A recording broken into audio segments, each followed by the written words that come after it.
Uy, mga idol, magagawa tayo ng motor ngayon kasi ngayong araw kasi maulan. Sirani ko muna ako ngayon, pero pag hindi ko talaga kaya, magawa natin. Ito guys, at kakalasin natin ito. Sobrang dami ng kinakalas, kaya nga sabi nga nila, mahirap magmekaniko kasi napakadumi ng kamay. So subukan natin ito guys kasi may mekaniko ako diyan, kaya lang lasing pa, tulog pa ata.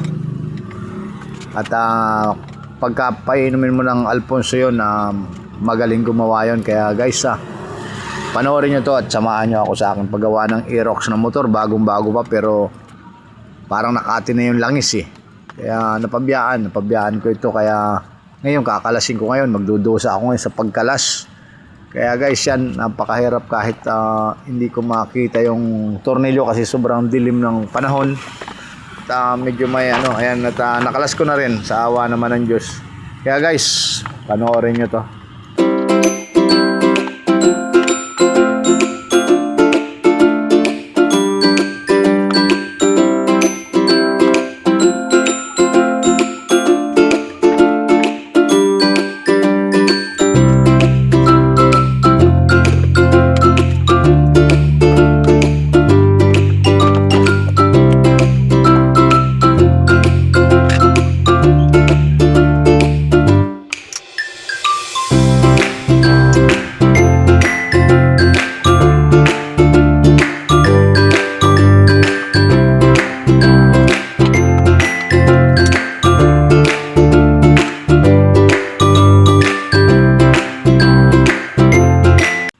Yun mga idol, at nakalas na natin na subok-subok tayo kahit hindi tayo marunong.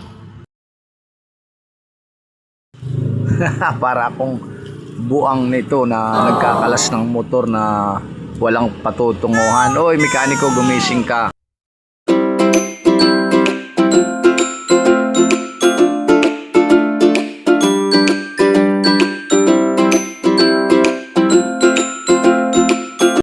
Ito pala mga idol, hindi ko na alam yung tornilyo kung saan ko naikabit ito, kung saan ko natanggal. Kaya talagang kailangan natin ang mekaniko. Kaya kung kayo guys ay may motor, huwag kayong mga has gumawa pag hindi mo alam kasi ang daming sobrang tornilyo. Oh no!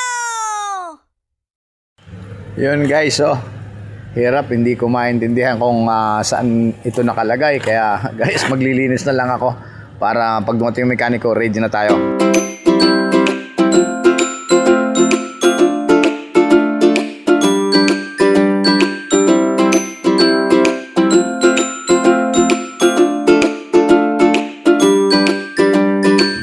At yun na nga nangyari. Wala, hindi tayo marunong magsoli. Kailangan natin ng mekanikong magaling. Kaya mga idol, tulungan nyo ako kung paano ito maibalik. Hindi ko na alam kung ano yung mga tornilyo na rito nakalagay. Kaya hindi bali, hahanap tayo ng mekaniko. At mayroon tayong mekaniko rito na bigyan mo lang ng isang alak, lalong gumagaling magawa. Kaya guys, samahan nyo ako dito sa aking vlog na to. Panoorin mo kasi nasira yung motor ko, bali na pabayaan. Kaya guys, ito na. At medyo itatabi na natin kasi hindi natin kaya. Kailangan natin ng magaling na mekaniko. Ako'y tatanungin nyo guys, magaling magsira kasi yung mga tornilyo hindi ko na alam kung paano pagbalik nito. So yung guys, maraming salamat sa panood.